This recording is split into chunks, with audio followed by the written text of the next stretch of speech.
perempuan pejuang yang terbuang dan perempuan pejuang yang tak banyak disebut di dalam buku sejarah. Stigma komunis dan kedekatannya dengan Soekarno membuatnya tak bisa pulang ke tanah air pasca 1965. Franziska C. Vangidaege, sosok perempuan yang telah menentang kolonialisme sejak muda dan turut berjuang pasca kemerdekaan. Franziska lahir pada 16 Agustus tahun 1925 di Nulmina, Pulau Timor. Sebagai anak Belanda hitam, julukan bagi orang pribumi yang statusnya disamakan dengan orang Belanda, ia dibesarkan dalam budaya Indonesia. Perempuan asal Timor ini lahir dari pasangan Magda Mael dan Gottlieb Vangidaege. Ayahnya bekerja sebagai kepala pengawas Burgerlijke Openbare Werken, BAU, yang sekarang Dinas Pekerjaan Umum, DPU. Hal inilah yang membuat status keluarganya dianggap sama secara hukum dengan orang Belanda. Namun, status yang didapat keluarganya itu tidak membuat Franziska hidup dalam buayan keistimewaan. Franziska bisa bersekolah di sekolah anak-anak kulit putih dan sehari-hari berbahasa Belanda. Siska bersekolah di Europese Lager School, sekolah dasar Eropa, dan Mulo, sekolah menengah pertama. Meski lancar bahasa Indonesia dan Inggris, dia hanya diizinkan berbicara bahasa Belanda di rumah. Sejak kecil, ia justru seringkali mempertanyakan ketimpangan antara keluarganya dan orang-orang sebangsanya. Franziska awalnya selalu merasa terusik ketika melihat orang-orang menundukkan kepala dan berjalan jongkok ketika memberi hormat kepada orang tuanya. Pemandangan itu mengganggu pikirannya. Dia juga bertemu dengan beberapa orang yang rasis karena keluarganya memiliki kulit berwarna. Pengakuannya, saat itulah dalam diriku tumbuh benih kesadaran tentang adanya perbedaan status sosial antar manusia, walaupun mereka itu mempunyai kesamaan warna kulit. Ada rasa heran di hati, kata Franziska dalam Memoir Perempuan Revolusioner. Kegelisahan itu memuncak ketika Franziska mendapati sebenarnya rasisme juga bisa dialami keluarganya. Meski memiliki status yang sama di depan hukum, ia pernah mendapati ayahnya direndahkan oleh orang Belanda hanya karena memiliki kulit berwarna. Hal itulah yang kemudian mulai membangkitkan kesadaran akan ketidakadilan, anti-kolonialisme di dalam diri Franziska. Bertambahnya usia dan pengalaman membuat Franziska lebih banyak berpikir tentang apa yang terjadi di sekelilingnya. Meski menyandang status Belanda hitam, ia merasa terasing di tengah orang-orang Belanda. Sebagai contoh, teman-teman Belandanya tidak pernah mengundang Franziska untuk bermain padahal dia sering melakukan itu. Karena itu dia mulai mendekati golongan Indo. Menurutnya, golongan Indo dapat menerimanya dengan kemurahan hati. Hal itu didasari atas persamaan nasib tidak diterima oleh masyarakat Belanda. Franziska juga mengalami konflik batin ketika menyadari bahwa dia diperlakukan secara berlebihan dari para kuli dan mandor yang bekerja di bawah perintah ayahnya. Konflik batin tersebut pada akhirnya membuat Franziska sadar bahwa status Gleichstelling tidak lain ialah status untuk bisa berwatak menjadi penindas. Tahun 1942, Hindia Belanda jatuh ke tangan Jepang. Seketika segalanya berubah bagi banyak orang, tak terkecuali Franziska. Kegetiran menggantikan segala kemudahan hidup dalam keluarganya, apalagi sang ayah meninggal tak lama setelah Jepang masuk. Saat itu mereka tinggal di Jalan Slamet, Surabaya, belakang kantor Kaigun atau Angkatan Laut Jepang. Franziska tidak diizinkan oleh ibunya untuk bersekolah kecuali di Nippongo Gakko, sekolah bahasa Jepang, diwajibkan oleh penguasa saat itu. Untuk menyambung hidup, keluarga Vangidaege berdagang kue-kue, sabun, dan pasta gigi yang dibuat oleh sang ibu. Franziska berperan menawarkan barang-barang itu dari rumah ke rumah menggunakan sepeda. Inilah alasan terkuatnya untuk keluar rumah selama masa pendudukan Jepang. Jelasnya, selama 3 tahun, kalau tidak terlalu perlu, aku tidak mau keluar rumah, kata Franziska. Hal ini tentu saja karena status Belanda hitam yang melekat padanya, yang fungsi sosialnya telah hilang bahkan menjadi bumerang. Dia juga trauma karena kakaknya hilang setelah ditipu akan dikirim untuk sekolah di Tokyo. Berdagang ternyata tak hanya berguna untuk menyambung hidup, tapi juga membuka kesadaran politik Franziska. Hal ini bermula dari pintu rumah keluarga Dr. Siwabesi yang senantiasa terbuka untuk Franziska saat menawarkan dagangan. Seringkali ia dapati para intelektual muda Maluku berkumpul di rumah tersebut. Mereka saling bertukar pikiran dan membicarakan segala hal yang terkait dengan politik. Franziska turut serta dalam arus perkumpulan tersebut dan mengantarkannya sebagai anggota Pemuda Indonesia Merdeka, PIM. Tidak heran jika Franziska menyatakan bahwa Dr. Siwabesi merupakan guru politiknya. Seorang lagi yang sering ada di rumah tersebut, Sam Malesi, menjadi mentor Franziska belajar bahasa Indonesia. Kesadaran anti-kolonialisme dan semangat itu mengantarkannya pada perjuangan kemerdekaan ketika revolusi pecah pada 1945.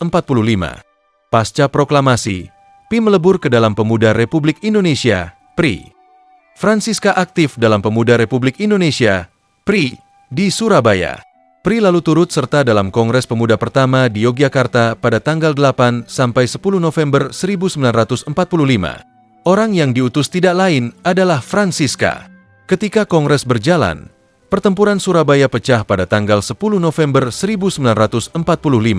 Francisca dan pemuda-pemuda dari Surabaya pun meninggalkan Kongres untuk berangkat ke medan pertempuran. Kongres Pemuda Indonesia pertama kemudian melahirkan Pemuda Sosialis Indonesia, Pesindo. Di Pesindo pula Francisca berkiprah. Sebagai bagian dari DPP Pesindo, Francisca mendapat pendidikan di asrama bernama Mars House. Sebagaimana dia tuturkan dalam Memoar Perempuan Revolusioner 2016, pelajaran utama yang didapat adalah tentang Marxisme-Leninisme dan sesekali sejarah gerakan rakyat. Di Mars House inilah Francisca pertama kali mendengar istilah sama rasa sama rata, diperkenalkan oleh Mas Marco Kartodikromo. Setelah pindah ke Madiun, Francisca aktif di radio dan wartawan pada Gelora Pemuda Indonesia di bawah Badan Kongres Pemuda Republik Indonesia, BRIPRI. Ia bertugas siaran dalam bahasa Inggris dan Belanda bersama Yeti Zain. Sedangkan rekannya, Maroeto Darusman mengurusi siaran berbahasa Indonesia. Siaran-siarannya, Radio Gelora Pemuda Indonesia dicap pemberontak dan ekstremis oleh pihak Belanda. Kalaupun kata, memberontak, kita terima, tapi kita memberontak terhadap penjajahan, penindasan, dan ketidakadilan. Karena itulah kita melawan. Kita tidak bisa membiarkan serdadu-serdadu Nica keluar desa, masuk desa membunuhi rakyat, kata Francisca. Karir Francisca sebagai diplomat dimulai pada tahun 1946 ketika ditugaskan oleh Badan Kongres Pemuda Republik Indonesia, BRIPRI, untuk melakukan safari revolusi pemuda di berbagai negara. Dengan bergerilya membawa brosur, foto, dan poster yang menginformasikan dan mengobarkan kemerdekaan Indonesia, Francisca berkeliling dari India hingga Cekoslowakia. Perlu dicatat juga bahwa, pada tahun 1947, Francisca turut hadir dalam konferensi pemuda berskala internasional yang diadakan oleh World Federation of Democratic Youth, WFD. Pertama sebagai anggota Pesindo dalam The 1st World Youth and Student Festival yang berlangsung di Praha pada Juli 1947. Kedua sebagai wakil BRIPRI dalam konferensi Kalkuta pada 17 Februari 1948 di India pada. Konferensi Kalkuta yang dihadiri Francisca merupakan embrio konferensi Asia-Afrika di Bandung pada 1955. Dalam konferensi ini, pemuda-pemudi dari negara-negara terjajah berhimpun dan menyuarakan kemerdekaan. Nama Francisca diabadikan dalam konferensi ini. Sedangkan di tanah air, narasi sejarah tak pernah menyebutkan peran pentingnya. Perempuan ini juga tercatat sebagai anggota Dewan Komite Belanda Indonesia dan salah satu pendiri Stichting Asia Studies, Yayasan Studi Asia, di Belanda. Dikutip dari laman International Institute of Social History, dalam dua Kongres Pemuda Internasional tersebut, Francisca bersama pemuda lain melakukan advokasi penghentian perang yang terjadi di Indonesia dan mengecam aksi-aksi imperialisme Barat. Tidak lupa, di hadapan para hadirin Kongres, ia berkata, Renville adalah pengkhianatan terhadap perjuangan kemerdekaan bangsa-bangsa yang terjajah. Tidak saja Indonesia. Sayangnya, namanya tidak pernah ditulis dan disebut dalam teks sejarah perjuangan kemerdekaan Indonesia. Tapi nama itu ditulis dalam buku peringatan konferensi Kalkuta yang bersejarah itu, sebagai tokoh perempuan dari Indonesia yang berpidato untuk memberitahukan kepada dunia internasional tentang perjuangan kemerdekaan Indonesia, tulis Ita F. Nadia dalam pengantar Memoar Perempuan Revolusioner. Francisca menjadi anggota Pesindo pada tahun 1945. 2 tahun kemudian, dia melakukan perjalanan sebagai delegasi Pesindo ke Eropa dalam beberapa konferensi di Praha, Cekoslowakia, serta Yugoslavia, Hongaria, dan Kolkata, India. Siska kemudian menikah dengan Soekarno, anggota Dewan Pemuda Sosialis Indonesia, Pesindo, pada 1948. Mereka dikaruniai seorang anak, yaitu Nilakandi Sri Luntowati. Namun, suaminya dihukum mati bersama Amir Syarifuddin dan tokoh-tokoh kiri lainnya. Suaminya ditembak mati bersama rombongan Amir Syarifuddin pada 19 Desember 1948. Ketika kembali ke Indonesia, karena keterlibatan Pesindo di Madiun Affair pada tahun 1948, Francisca dijebloskan ke penjara di Gladak, Surakarta. Siska ditangkap akibat dianggap terkait pemberontakan PKI Madiun tahun 1948. Ia dapat lolos dari hukuman mati karena sedang hamil.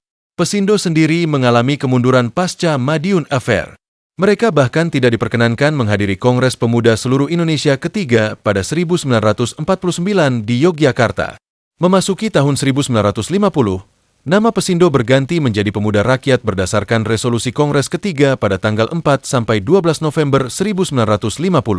Selain berganti nama, mereka juga menyatakan sebagai organisasi sayap Partai Komunis Indonesia, PKI. Di organisasi baru ini, Francisca menjabat sebagai pemimpin umum 2, sementara pemimpin umum 1 adalah Insinyur Setiadi. Di Mojokerto, Jawa Timur, salah satu peran Francisca di dalam Pemuda Sosialis Indonesia, Pesindo, adalah bersama muda-mudi lainnya membentuk bagian atau seksi perempuan Pesindo.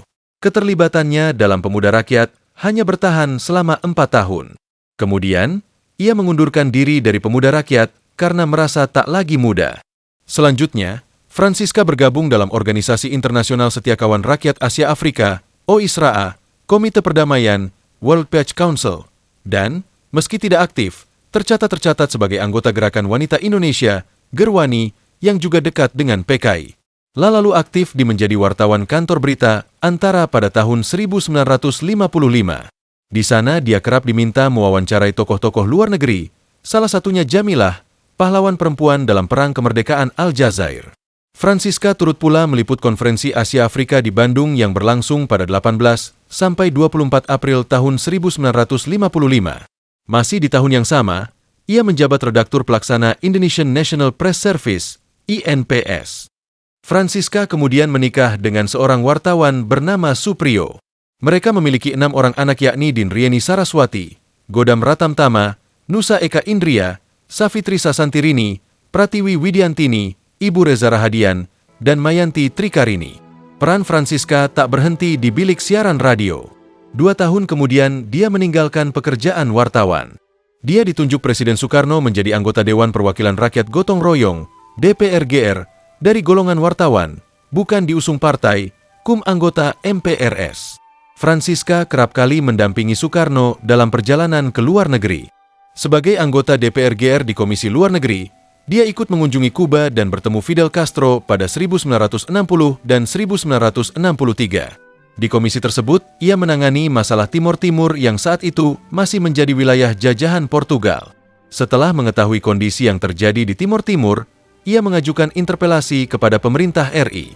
Interpelasi tersebut akhirnya disetujui oleh DPR-GR dan ditindaklanjuti Departemen Luar Negeri dengan bantuan keuangan dan penampungan pelarian politik. Interpelasi tersebut menjadi media untuk menurunkan ketegangan politik antara Portugal dengan Indonesia pada waktu itu, katanya dalam memuar perempuan revolusioner. Pada 1964, dia menjadi penasihat Soekarno selama kunjungan ke Aljazair. Setahun kemudian, dia menjadi anggota delegasi Indonesia untuk Kongres Organisasi Jurnalis Internasional di Chili. Sebelum ke Chili, Francisca menjadi bagian dari delegasi yang mewakili Indonesia dalam Konferensi Asia Afrika, KAA, ketiga di Aljazair pada 1964. Perjalanan delegasi harus terhenti di Kairo, Mesir. Kudeta militer membuat KAA ketiga dibatalkan. Pada Juli 1965, giliran Francisca terbang ke Helsinki, Swedia, untuk menghadiri Kongres Perdamaian Dunia. Tidak lama setelah itu, pada 28 Oktober 1965, Francisca berangkat menuju Chile untuk menghadiri Kongres Organisasi Jurnalis Internasional. Sejak saat itulah, ia tidak dapat kembali ke Indonesia dan harus berpisah dengan suami dan anak-anaknya. Keselamatan menjadi pertimbangan baginya untuk tetap berada di luar negeri. Indonesia pada akhirnya hanya menjadi fata morgana.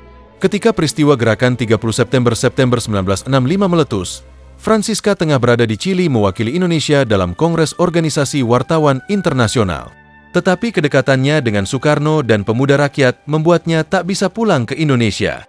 Meski demikian, ia tetap berupaya untuk melawan ketidakadilan dan penindasan yang terjadi di negaranya.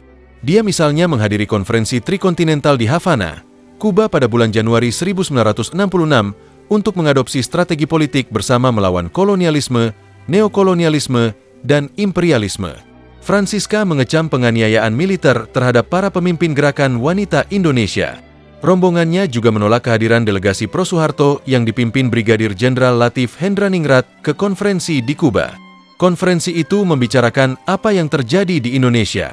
Konferensi Trikontinental berhasil mengeluarkan suatu dokumen yang mengutuk para jenderal yang tangannya berlumuran darah puluhan ribu rakyat Indonesia tak bersalah. Ujarnya dalam penilaian terhadap masa kini atas dasar pengalamanku masa lampau. Soeharto lalu memblokir paspor Francisca dan rekan-rekannya sehingga mereka tidak bisa pulang ke Indonesia. Setelah paspornya tidak lagi diakui pemerintah Orde Baru, pasca menghadiri konferensi Trikontinental, Francisca tinggal sementara di Kuba. Selanjutnya, berbekal paspor sementara dari Fidel Castro, ia menetap di Tiongkok selama 20 tahun. Dari Kuba, dia berpindah ke Cina berkat paspor sementara pemberian Fidel Castro. Francisca lalu tinggal di Cina selama hampir 20 tahun. Dia akhirnya menetap di Belanda sejak 1985. Rumah mereka kemudian disita dan isinya dijarah. Anak-anak mereka terpaksa dirawat keluarga dekat. Suprio dipenjara selama 12 tahun tanpa persidangan dan baru bebas pada 1978.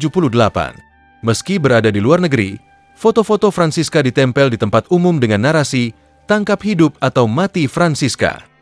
Francisca terpaksa menyembunyikan identitasnya dan tinggal di Tiongkok selama 20 tahun.